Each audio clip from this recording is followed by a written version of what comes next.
காலை 10:30 மணி. நான் மூஞ்ச காட்ட மாட்டேன். ட்ரெஸ் வாஷ் எல்லாம் பண்ணி வச்சுருக்கேன். தம்பிக்கெல்லாம் ஆல்மோஸ்ட் க்ளீன் பண்ணி வச்சுருக்கேன்.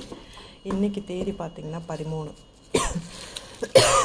சமைக்கிறோங்க 13/4/2025. தம்பி வந்து பார்த்துப்பான் மீதி வேலையை.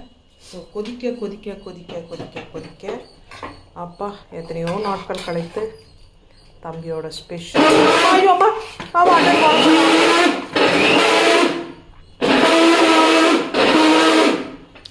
அதுக்கப்புறமேட்டு ப்ரானு ஃப்ரை பண்ணேன். மீதி அந்த மசாலாவில் முட்டை போட்டு வறுத்துட்டேன். பயப்படுத்தி விட்டுட்டாங்க. பால் தயிர் போட்டு வச்சுருக்கேன். மிக்சியில் அரைக்கிறானா கஞ்சி கூழ். அவ்வளோதாங்க. டைம் பார்த்துக்கோங்க 10:30. என்ன தலையோட இருக்கு என்னோட பிரேக்ஃபாஸ்ட்.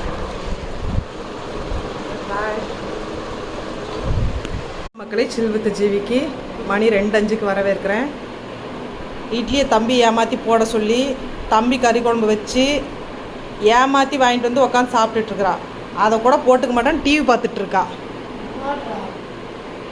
அதே இட்லி ஏமாற்றி நானும் வாங்கிட்டு வந்து, அதே கறி குழம்பு நானும் வாங்கிட்டு வந்து, அதே இறா ரொம்ப காரமாக போச்சு வாங்கிட்டு வந்து நான் மதியம் சாப்பாடு சாப்பிட்றேன். யார் என்னை பார்த்து கண்ணு வச்சது? காய்ச்சல் வந்துருச்சு.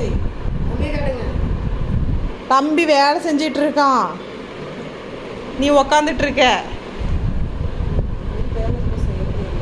தம்பி ஏமாற்றி ஏமாற்றி வந்து உட்காந்துட்டாங்க. சரிதான், வாங்க சாப்பிட்லாம். தம்பியோட மட்டன் குழம்பு இங்கே 2வது வாட்டி குழம்பு வாங்கிட்டு போயிட்டா. காட்டுறேன் பாருங்கள், பக்கத்தில் வந்துட்டு காட்டுறேன் பாருங்கள். வந்தனா என்ன பண்ணிட்டு வந்த? குழம்பு ஊற்றிட்டு இருந்தேன். எப்படி வச்சுருக்குறோம்? 2வது வாட்டி தானே போய் வாங்கிட்டு வந்தேன்.